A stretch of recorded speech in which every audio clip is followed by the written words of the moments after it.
এই ব্রাজিল দলটার আসলে ঠিক কি হলো? একের পর এক কোচ বদল করা, এক এক কোচের জন্য অপেক্ষা করে তাকে না পেয়ে আরেকজন কোচকে দায়িত্ব দেওয়া আউট অফ নো হোয়ার, এবং টুর্নামেন্টে আসা, টুর্নামেন্ট থেকে বিদায় নেওয়া, ভালো ফুটবল খেলতে না পারা, সমর্থকদের প্রত্যাশার পারদের সাথে তাল মিলিয়ে পারফরমেন্স মাঠে না দেখাতে পারা, কত শত অভিযোগ যে ব্রাজিল দলটাকে নিয়ে রয়েছে। এবং ঠিক একটু চিন্তা করুন তো, এটির সূত্রপাত কবে থেকে হলো?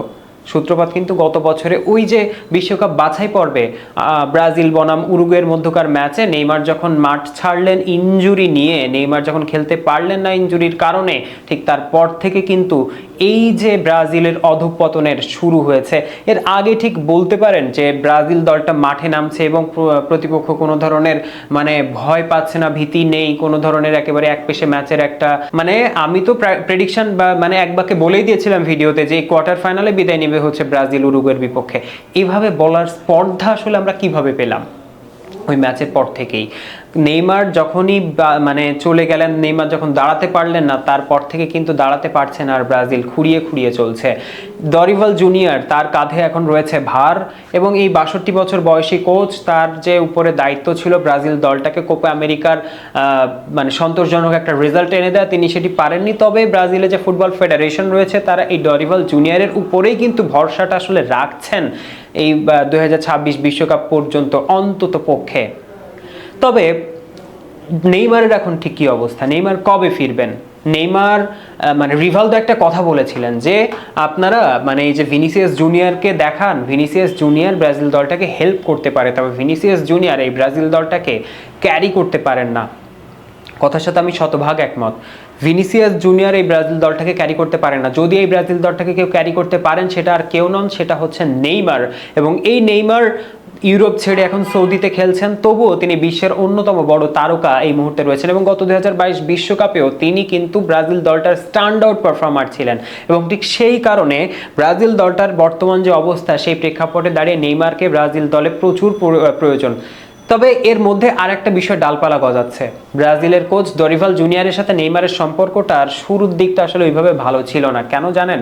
নেইমারের যখন উত্থান, নেইমারের যখন বিশ্ব ফুটবলে আবির্ভাবের সময় সান্তোসে থাকাকালীন, নেইমার যখন সান্তোসে খেলতেন, সেই সান্তোসে থাকাকালীন ব্রাজিল দলটার ওই ক্লাবটার কোচ হয়ে এসেছিলেন হচ্ছে, সান্তোসের কোচ হয়ে এসেছিলেন দরিভাল জুনিয়র। এবং তখন নেইমারের সাথে দরিভাল জুনিয়রের একটা ক্লাশ হয়ে যায়, একটা মানে মনোমালিন্য হয়ে যায়। এবং সেই প্রেক্ষাপটে দাঁড়িয়ে কিন্তু তখন কোচের পদটাই ছেড়ে দেন হচ্ছে দরিভাল জুনিয়র। তাহলে বুঝতে পারছেন কত তিক্ত জায়গায় পৌঁছেছিল তাদের সম্পর্ক।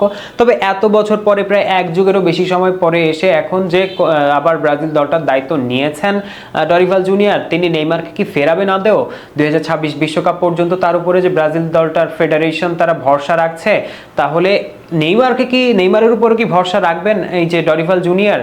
ব্রাজিল দলটা কিন্তু এখন বাছাই পর্বে ৬ নম্বর অবস্থানে রয়েছে, অর্থাৎ বুঝতেই পারছেন যে সামগ্রিকভাবে ঠিক কতটা নাজুক অবস্থায় রয়েছে ব্রাজিল দলটা। এবং এই যে অবস্থায় কিন্তু ব্রাজিল দলটার যে কোচ দরিভাল জুনিয়র, তিনি জানিয়েছেন যে নেইমার তার পরিকল্পনায় আছেন এবং নেইমারকে অবশ্যই তিনি তার পরিকল্পনায় রাখবেন। এবং নেইমারের এখন যে ইনজুরিটা চলছে, তিনি নেইমারকে নিয়ে কোনো ধরনের মানে একেবারে ওই যে তাড়াহুড়ো করার যে ব্যাপারটা না, ওটা তিনি করতেই রাজি নন। তিনি নেইমারের ইনজুরিকে সময় দিতে চান। তিনি ইএসপিএনকে দেওয়া এক সাক্ষাৎকারে ঠিক কি বলেছেন, পর্দায় আপনারা একটু দেখে নিতে পারেন। তিনি বলেছেন, আমি কোনো সময়কালের দিকে তাকিয়ে নেই, সেটা আমার দায়িত্ব নয়, তবে তাকে নিবিড়ভাবে পর্যবেক্ষণ করা হচ্ছে এবং উন্নতি করছেন নেইমার। জটিল ইনজুরি লোকজন যতটা সহজ ভাবে, ঠিক ততটা সহজ এটা নয়। তার যতটা সম্ভব সতর্ক থাকতে হবে এবং আমার মনে হয় তার ফেরা নিয়ে তাড়াহুড়া করা ঠিক হবে না। সে যেন নিজেকে শক্তিশালী করে তোলার জন্য আর একটু বেশি অপেক্ষা করে। আমি হলে সেটাই করতাম। এতগুলো মাস অপেক্ষার পর আমার মনে হয় না আর ১-২ মাস অপেক্ষা করলে খুব বেশি সমস্যা হবে। এটা খুবই গুরুত্বপূর্ণ সতর্কতা।